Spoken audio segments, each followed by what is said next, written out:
छत्तीसगढ़ में इन दिनों चुनावी बैठकों का दौर चल रहा है। कांग्रेस और बीजेपी दोनों लगातार बैठकें कर कार्यकर्ताओं को रिचार्ज कर रही है। बात अगर बीजेपी की करे तो वो मोर्चा और प्रकोष्ठ के साथ बैठक कर चुनावी व्यू की रचना करने में जुटी है। बैठकों के माध्यम से कार्यकर्ताओं को रिचार्ज करने का जिम्मा प्रदेश अध्यक्ष अरुण साव के पास है। देखिए, मैंने जैसे कहा कि अलग अलग कार्यक्रम सब मोर्चे प्रकोष्ठ को पार्टी ने दिए हैं। उन कार्यक्रमों की योजना रचना के लिए लगातार बैठक करके उस कार्यक्रम को किस प्रकार से नीचे तक लेकर जाना, इसके लिए बैठक है। वहीं दूसरी तरफ कांग्रेस की ओर से अब कमान प्रदेश प्रभारी कुमारी शैलजा ने संभाल ली है। शैलजा लगातार बैठक ले रही है। बैठकों के जरिए वो कांग्रेस से जुड़े हर वर्ग के कार्यकर्ताओं को रिचार्ज करने का प्रयास कर रही है। 2023 के लिए सभी कार्यकर्ताओं को टास्क तय करके दिए जा रहे हैं, जिससे वो मजबूती के साथ चुनावी मैदान में उतर सके। मिल रहे हैं, आगे भी मिलते रहेंगे, क्योंकि कार्यकर्ता हैं हमारे लोग जो फील्ड में काम कर रहे हैं, वो अपने अपने अनुभव से अपनी बात बताना चाहते हैं आगे के चुनाव के लिए भी और संगठन के लिए भी, कि कैसे और ज़्यादा मजबूत करें हम और चुनाव में और ज़्यादा ऊर्जा लेकर जाएं। तो सबकी बात सुनते हैं। 2023 चुनाव के लिए दोनों ही पार्टियों ने कार्यकर्ताओं को रिचार्ज करना शुरू कर दिया है, ताकि आने वाले समय में 2023 चुनाव में कार्यकर्ताओं की तरफ से किसी तरह की कोई कमी न रह जाए। अब देखने वाली बात यह होगी कि आखिरकार दोनों ही पार्टियों की इन बैठकों के दौर में आखिरकार किस पार्टी की बैठक 2023 के चुनाव में रंग लाती है। कैमरामैन अखिलेश पवार के साथ सीनियर रिपोर्टर निधि प्रसाद की रिपोर्ट।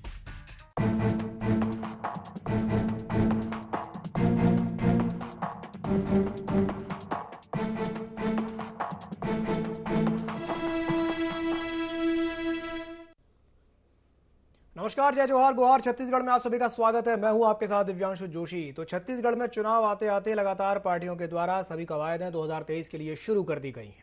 एक तरफ बीजेपी का केंद्रीय नेतृत्व लगातार छत्तीसगढ़ में सक्रिय नजर आ रहा है, तो वहीं दूसरी ओर कांग्रेस की प्रदेश प्रभारी ने भी लगातार पार्टी के सभी वर्ग के कार्यकर्ताओं के साथ बैठक करके उन्हें टास्क देने का काम शुरू कर दिया है। बैठकों का दौर बीजेपी में भी ठीक उसी तरह से देखने को मिल रहा है।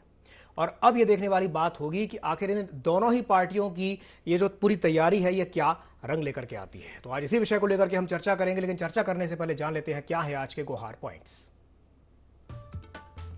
बीजेपी कांग्रेस की बैठकों में पक रही कौन सी सियासी खिचड़ी? कार्यकर्ताओं को रिचार्ज करने की तैयारी में कौन पड़ेगा भारी? क्या अमित शाह की चाणक्य नीति से पलटेगा छत्तीसगढ़ का सियासी पांसा? कांग्रेस की विस्तारित पीसीसी से कितनी तेज हो गई है चुनावी तैयारी? तो इन्हीं कुछ बिंदुओं को लेकर के चर्चा को विस्तार देते हैं। और चर्चा को विस्तार देने के लिए हमारे साथ तीन खास मेहमान जुड़ रहे हैं। हमारे साथ चर्चा में जुड़ रहे हैं नितिन भंसाली जी, जो कि कांग्रेस प्रवक्ता हैं। साथ ही साथ हमारे साथ जुड़ रहे हैं निशिकांत पांडे जी, जो कि बीजेपी प्रवक्ता हैं। और हमारे साथ जुड़ेंगे गंगेश द्विवेदी जी, जो कि वरिष्ठ पत्रकार हैं। आप सभी मेहमानों का बहुत बहुत स्वागत है ID24 में। सबसे पहले मैं शुरुआत करना चाहूंगा नितिन भंसाली जी से।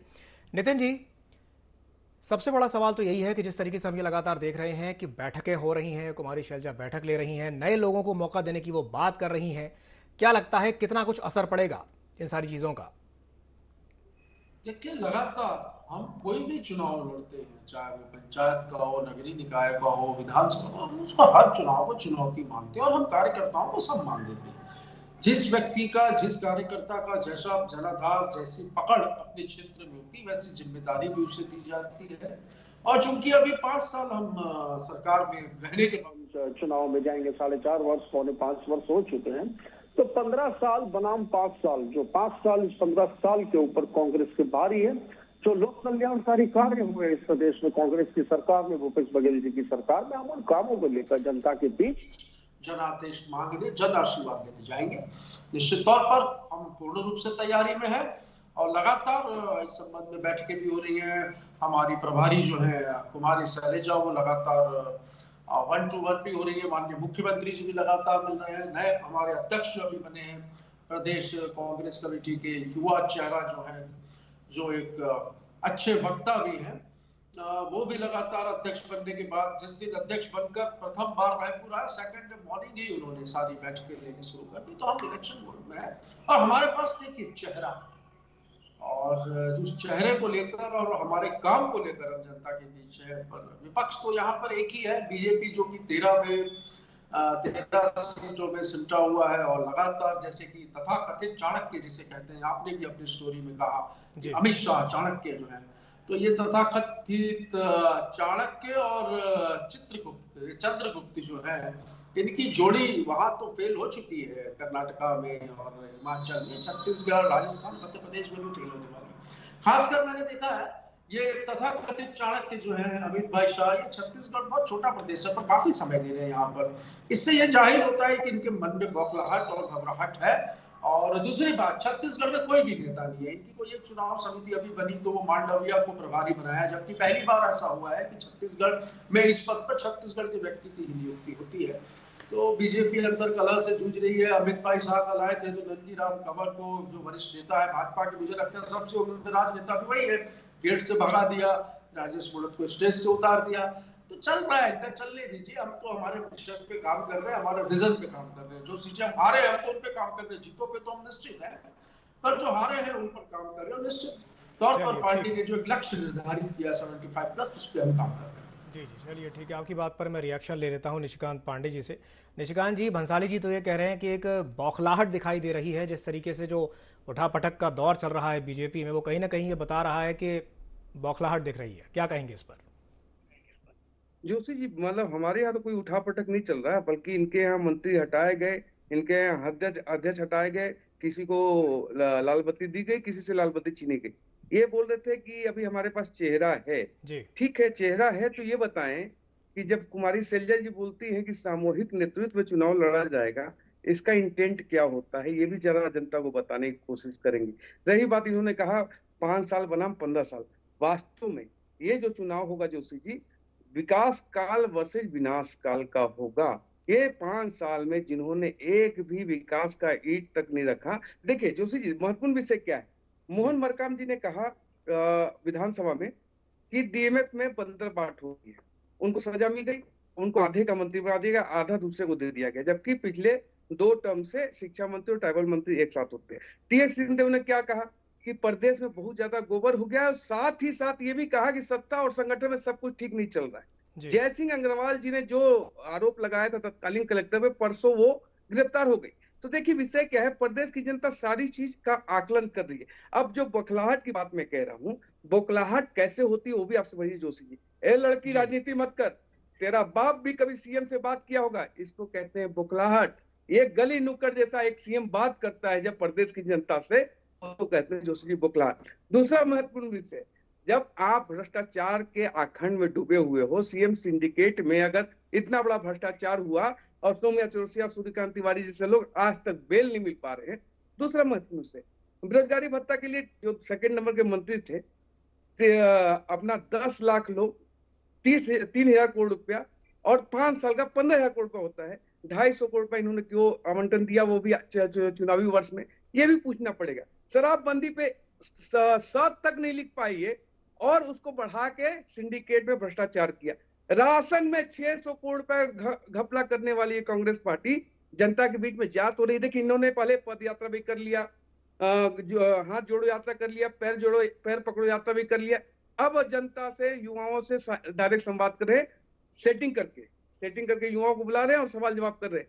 आखिर ऐसी स्थिति बनी क्यों? अगर आपने विकास का इतना बड़ा पैमाना तय कर दिया था प्रदेश में, जिसका मतलब मॉडल दिखाते थे, तो प्रदेश का मॉडल तो दिख गया। प्रदेश के युवा नंगे हो गए, कपड़ा उतारा उन युवाओं ने और नंगी हो गई है कांग्रेस पार्टी।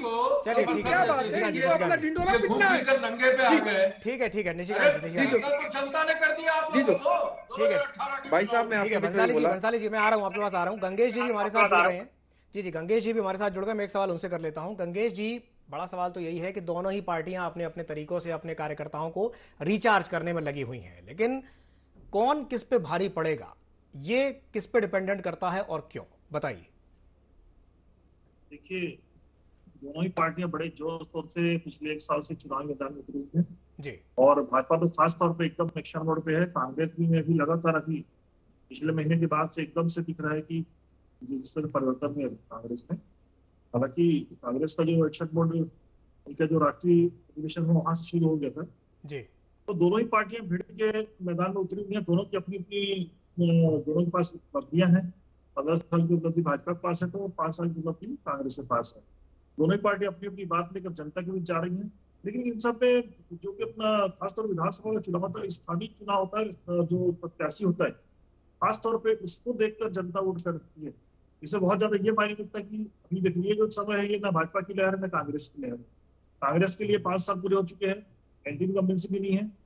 कई जगहों पे जो विधायकों से और कुछ मंत्रियों से पब्लिक नाराज है। ये इनके ही अपने इंटरनल सर्वे में बात आई है तो उनको बदलने की जरूरत है। अगर ये सही प्रत्याशी बदल के ऐसा अभी तक मतलब उसको गुप्त जानकारी तो नहीं है, लेकिन ये जो बातें मीडिया में आ रही है और इधर चर्चा में है उसमें ही तो माना जा रहा है करीब 37 सीटों पर कांग्रेस ने अपने सर्वे में देखा है 37 सीटें खतरे में है। अभी जो वर्तमान विधायक और मंत्री होंगे अगर इनको चेंज करती है, उनके बदले अच्छा प्रत्याशी उतारती है तो निश्चित तौर पर से कांग्रेस का लाभ होगा। और भाजपा भी इसमें खाली हाथ नहीं बैठी। भाजपा ने भी पुराने लोगों को चेंज करके हमने तो ये सुना है कि 80 सीट तक परिवर्तन हो सकता है। भाजपा में 70 से 80 के बीच वहां परिवर्तन की बात चल रही है। अब देखिए कितनी सीटों को परिवर्तन करते हैं। तो इसका मतलब ये कि जो बेहतर कैंडिडेट चुनेगा, जो जनता के बीच अच्छे संदेश लेकर जाएगा, स्वच्छ छवि का कैंडिडेट होगा, कैंडिडेट के चयन के ऊपर भी बहुत कुछ निर्भर करता है आगामी चुनाव में। और इसके अलावा जो उपलब्धियां हैं कांग्रेस का ब्रांड छत्तीसगढ़िया है और पिछले खासतौर पर ग्रामीण अर्थव्यवस्था पर की गई वर्किंग है वो है। तो विकास की जो इंफ्रास्ट्रक्चर पे पिछले 15 साल में भाजपा ने जो काम किया वो भाजपा के पास है। इसके अलावा चौध वाले बाबा एक लंबे समय तक मैंने उसी पार्टी को आगे बढ़ाती हुई धान का बोनस और किसानों के लिए जो कई सारी योजनाएं उस योजना के टक्कर में अगर भाजपा कुछ योजनाएं उतारती है तो उसका मतलब मिलाती है तो निश्चित तौर पर भाजपा को फायदा होने का नजर आ रहा है। चलिए तो मिला के स्थानीय मुद्दे हावी रहेंगे चुनाव में और प्रत्याशी कैसे चुने जाते हैं वो भी निर्भर रहेगा। बिल्कुल बिल्कुल, स्थानीय मुद्दे तो हावी रहेंगे ही रहेंगे। सिलेक्शन ऑफ कैंडिडेट पर भी बहुत कुछ डिपेंड करेगा। बिल्कुल सही कहा आपने। बंसाली जी के पास में जाना चाहूंगा।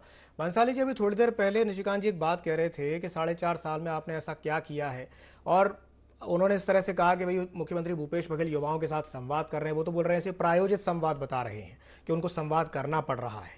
क्या वाकई में ये इसमें कोई सच्चाई है कि उनको संवाद करना पड़ रहा है? बंसाली जी, करना, इवेंट करना, जुगली करना, इनको मास्टरी है इन लोगों की। ऐसे प्रायोजन करना और इवेंट मैनेजमेंट में तो इनके प्रधानमंत्री तो खैर सभी के हैं, नरेंद्र भाई मोदी मास्टर है भाई। इनको तो इतने इवेंट बनाने और करने आने जिसकी कोई लिमिट ही नहीं है। पूरा देश को इवेंट मैनेजमेंट का वो बना दिया इन्होंने। तो ऐसा कुछ भी नहीं है। खुद स्वयं होकर इस प्रदेश का युवा जो है वो उनसे जुड़ना चाहता है, जो चाहता है। ये क्या बात करेंगे इन्होंने, क्या वो मिस कॉल से और जाके घर में जाके फॉर्म भरवा कर 50 लाख सदस्य बनाए थे 2018 के चुनाव में। इनका डाटा बोलता था, मैं नहीं बोलता। और वोट इनको मिले 30 लाख। तो इनके कार्यकर्ताओं ने ही इनको वोट नहीं दिया तो ये कैसे मान सकते हैं कि आगे वो कार्यकर्ता इनको सपोर्ट करेगा? क्योंकि कार्यकर्ता ने देख लिया इनके कि इनको कैसा महत्व मिला इन 15 वर्षों में, और कैसे चंद लोग जो तेजी से जो अमीर थे वो अमीर होते गए और जो गरीब थे वो गरीब होते गए। तो ये एक असमानता भरी जो एक सरकार थी जिसकी रवानगी 2018 में हुई है, और आने वाले 20 सालों तक भाजपा ये भूल जाए कि वो सत्ता के आसपास भी नजर आएगी। चाहे चाणक्य आ जाए, चाहे वो चित्रगुप्त आ जाए ये सारे जितने भी कलाकार हैं इनके, जो कि पिछले 1.5 हफ्ते में मैं देखूं तो लगभग दर्जन भर से ज्यादा मंत्री और विधायक ये सब आ चुके हैं अन्य प्रदेशों के और देश के। तो ये यहाँ पर आकर कुछ नहीं है, टाइम पास कर रहे हैं। और पर्यटन बहुत अच्छा है छत्तीसगढ़ का। मैं कहूंगा उनको बस्तर घुमाइए, कवर्धा ले जाइए, चिल्पी घाटी दिखाइए, अमरकंटक ले जाइए, घुमाइए, दिखाइए। मुझे लगता है थोड़ा स्वास्थ्य भी ठीक रहेगा और दिमाग भी थोड़ा ठीक रहेगा। दंतेश्वरी में माता जी के दर्शन करवाइए, डोंगरगढ़ ले जाइए, रतनपुर ले जाइए, बड़ा अच्छा माहौल। ठीक है, बंसाली जी ने तो बहुत बड़ी बात कह दी। वो तो 20 साल का कह रहे हैं निशिकांत जी, वो 20 साल का बोल रहे हैं कि अगले कितनी कोशिश कर लें 20 साल तक नहीं आने वाली। और इससे आगे बढ़कर के वो एक और बात बोल गए हैं कि चाहे चाणक्य आए, चित्रगुप्त आए, कोई भी आ जाए, इतने सारे आ चुके हैं और आ रहे हैं और आएंगे आगे, तो इनको कोई खास फर्क नहीं पड़ेगा। क्या कहेंगे पांडे जी? देखिए, इनके नेता ऐसे ही टाइम पास करने आते हैं, और टाइम पास वाले नेता है तो उनको ऐसा ही लगता है। वो जैसा आदमी का नेता होता है वैसा ही इनका फीलिंग भी होता है। हमारे यहाँ काम करने आते हैं, इनके नेता तो चिंतन करने दुबई तक चले जाते हैं। विषय क्या है ये बोल रहे थे अभी, भारतीय जनता पार्टी 20 साल। देखिए, घमंड में ऐसा ही दिखता है, घमंड में ऐसा ही दिखता है, और ये भारी घमंड में नितिन भंसाली जी हैव सम पेशेंस प्लीज, आप काफी वरिष्ठ हैं। हाँ भंसाली जी मैं आ रहा हूँ, आपके पास आऊंगा। जी जोशी जी, हाँ पांडे जी बोलिए। हाँ जी, मैं ये बोल रहा हूँ कि ये कांग्रेस पार्टी का चाल चरित्र और चेहरा दर्शाता है। देखिए, ये बोलते चेहरा नहीं हमारे पास, ठीक है। आप एक चीज बताइए, 2003 में कौन चेहरा था, 2008 में कौन था, 13 में कौन था? हमारे यहाँ विधायक दल तय करते हैं इसको। जीतने के बाद जब मैंडेट आ जाता है तो तय होता है कि ऐसा होता है। ये नहीं कि 10 जनपद तय होके यहाँ गिरा दिया जाता है। अभी एक तो 2.5 साल में इन्होंने 65 विधायक और पार्षद तक जोशी जी जब दिल्ली पहुंचाए, तब माननीय भूपेश बघेल जी का कुर्सी बचा। और ये जो बात कर रहे हैं नेता आने की, तो नेता आ रहे हैं लेकिन गुलाब की पंखुड़ियों से स्वागत नहीं किया जा रहा है, ऐसा नहीं। और जो ये माल पानी की बात कर रहे थे अभी ढेबर ये ढेबर की बात कर रहे थे, इनको ढेबर से मतलब देखिए भंसाली जी मैं आपको मौका दूंगा बोलने का, मैं आपको मौका दूंगा। भंसाली जी, आप काफी वरिष्ठ हैं, मैं आपको उस लहजे में बात नहीं करना चाहता, प्लीज। देखिए, ढेबर से इनकी ईर्ष्या समझ में आती है, क्योंकि मैं आपके पास वापस आऊंगा जी, मैं आपको बोलने का मौका दूंगा जी। Please have some patience. जो ढेबर से इनकी ईर्ष्या है कि वो बहुत बड़ा आदमी हो गया, वो हो सकता स्वाभाविक है। अगर ये जोगी कांग्रेस में नहीं जाते तो ये भी बन जाते। भ्रष्टाचार का सिंडिकेट सीएम हाउस में चल रहा था, उस समय आपको दिख नहीं रहा था। ईडी ने क्या बोला? 2100 करोड़ पर सिर्फ शराब में 200-250 करोड़ की संपत्तियां बेच की गई। 250 करोड़ आराम से अपनी बात रखिए। जेल में है, लेकिन जोशी जी ये बिलबिलाने लगते हैं। अगर जरा सा भी कुछ बोल दो तो ये बिलबिलाने लगते हैं। ये तो चाल चेहरा इनका। इसी बीच में गंगेश जी को जन्मदिन की बहुत बहुत बधाई शुभकामनाएं देता हूँ। ये जो पूरे देश में भारतीय जनता पार्टी, अरे भाई साहब ये सभी को समझ आ जोशी रहा है। जी पांडे जी एक मिनट भंसाली जी एक मिनट, एक सवाल मैं कर लेता हूं। पांडे जी, मुझे एक बात बताइए। बात चूंकि कार्यकर्ताओं को रिचार्ज करने की हो रही है, दोनों ही पार्टियां अपने अपने तरीकों से लगी हुई हैं, लेकिन अगर आपकी बात करें, यानी कि बीजेपी की अगर बात करें, तो पिछले 5 जो उपचुनाव हुए उसमें क्या हुआ ये आपको भी पता है, मुझे भी पता है, सबको पता है, बताने की जरूरत नहीं है। तो बड़ा सवाल ये है कि आपका जो कार्यकर्ता है, बीजेपी का जो कार्यकर्ता है, वो कितना तैयार है, कितना रिचार्ज है, कितना ऊर्जा से भरा हुआ है कि वो 2023 में इतने अच्छे से अपनी बात जनता के बीच में रख पाएगा कि जनता उसकी बात सुनेगी? पांडे जी। जोशी जी, अगर कार्यकर्ता ऊर्जावान नहीं होता तो इनको बदलाव करने की जरूरत नहीं थी। फलना है तो भरोसा है, लगातार 4.5 साल बोलते रहे। अंत में क्या हुआ देखिए, कर्नाटक चुनाव के परिणाम ना भूपेश बघेल जी के कद को कम किया गया। गंगेश द्विवेदी जी शायद मेरे सहमत होंगे कि जैसे ही कर्नाटक का परिणाम आया, भूपेश बघेल जी के कद को ना काटा गया है, उनके पर को भी काटा गया। बहुत उछल रहे थे, उनके साथ उप मुख्यमंत्री जोड़ा गया। जोड़ने के बाद मोहन मरकाम जी को हटा के दीपक बेज जी को लाया गया, जो सीधा राहुल गांधी कॉन्टेक्ट में है। तो बहुत विषय है, और ये इन्होंने जो 2.5 साल पहले किया था कारनामा, जाके आला कमान को आंख दिखाने का, उसका परिणाम देखने को मिल रहा है। अभी विषय क्या है देखिए, प्रदेश की जनता डायरेक्ट इस बार कांग्रेस को उखाड़ के फेंकने की तैयार है, मन बना चुकी है। एक अन्ना सा सड़क तो ये लोग बनाए नहीं है। आत्म आनंद में ये घूमने वाली सरकार क्या बात करेगी? प्रदेश की जनता के हित की बात करने वाले लोग वही इन्हीं के सेकंड नंबर के मंत्री थे जो पीएम आवास पे इस्तीफा तक दे चुके थे। तो क्या कांग्रेस पार्टी आईना देखने लायक भी है क्या? चलिए ठीक है, रिएक्शन ले लेता हूं। जी ठीक है। भंसाली जी बोलिए। जोशी जी ये तय करने इनकी प्रभारी आई थी, टी पुरेंदेश्वरी नाम, मैं बहन कहता हूँ, बहन पुरेंदेश्वरी आई थी। बोले भाजपा का कार्यकर्ता ऐसे थूकेगा ना पूरा कांग्रेस बह जाएगा, ये डायलॉग मारा था उन्होंने।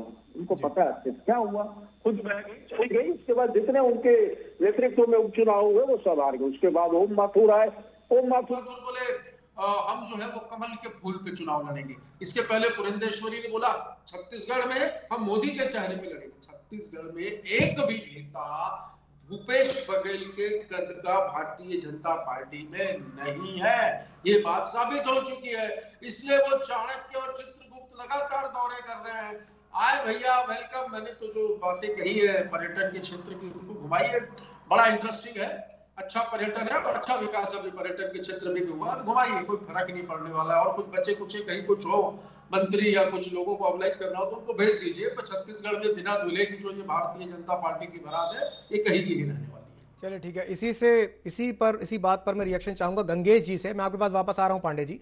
गंगेश जी, जो बात भंसाली जी कह रहे हैं कि अमित शाह आ रहे हैं, मोदी जी आ रहे हैं, और वाकई में चेहरे की कमी तो है कहीं ना कहीं बीजेपी के पास, क्या उस कमी को पूरा करने के लिए जिस तरीके से हम देख रहे हैं कि केंद्रीय नेतृत्व के जो दौरे हैं वो लगातार हो रहे हैं, और इससे क्या वाकई में असर पड़ेगा छत्तीसगढ़ में? गंगेश जी देखिए, छत्तीसगढ़ का अगर ट्रेंड देखें तो उसमें यह रहता है कि जब विपक्षी जो भी पार्टी विपक्ष में रहती है और वो चुनाव लड़ती है जी, वो बिना चेहरे के चुनाव लड़ती है। जैसे हम 2000 का जब चुनाव हुआ था तो अभी जो भी समय वो कांग्रेस के मुख्यमंत्री थे और पहले वो चेहरा थे, लेकिन रमन सिंह के नेतृत्व में चुनाव लड़ा गया था और वहां उस समय कोई चेहरा नहीं था बीजेपी का। चुनाव जीते, उसके बाद के 3 चुनाव में 2018 तक रमन सिंह चेहरा थे भाजपा की तरफ से। कांग्रेस ने सामूहिक नेतृत्व में जाकर चुनाव लड़ा। 2018 में किसी भूपेश बघेल जी के नेतृत्व में बड़ा धमाका हुआ, बड़ी जीत हुई, मुख्यमंत्री बने। इस बार स्वाभाविक तौर पर मुख्यमंत्री के रूप में वो बड़ा चेहरा सामने है कांग्रेस के लिए, लेकिन भाजपा इस समय बड़ा चेहरा इसलिए सामने नहीं ला सकती तो यहाँ भी कई बड़े नेता है, अलग अलग उनके गुट है। अगर किसी एक चेहरे को प्रोजेक्ट किया जाता तो स्वाभाविक तौर पर बाकी गुट के जो नेता है वो उनका वोट कहीं न कहीं डाइवर्ट होगा। कांग्रेस में भी सामूहिक नेतृत्व की बात इसीलिए की जा रही है। भूपेश बघेल जी के अलावा यहाँ पर महंत हैं, सबसे सेकेंड उनको उप मुख्यमंत्री बना के यही संदेश दिया गया है, क्योंकि लगातार जो रिपोर्ट आ रही थी खासतौर पर सरगुजा की 14 सीटों की, उसमें ये माना जा रहा था कि क्योंकि पिछले चुनाव में वहां की जनता ने PS बाबा को मुख्यमंत्री बनेंगे ये मानकर वोट दिया था और वो 4.5 साल तक मुख्यमंत्री नहीं बन पाए। इस बार जनता में इस बात को खासा आक्रोश था।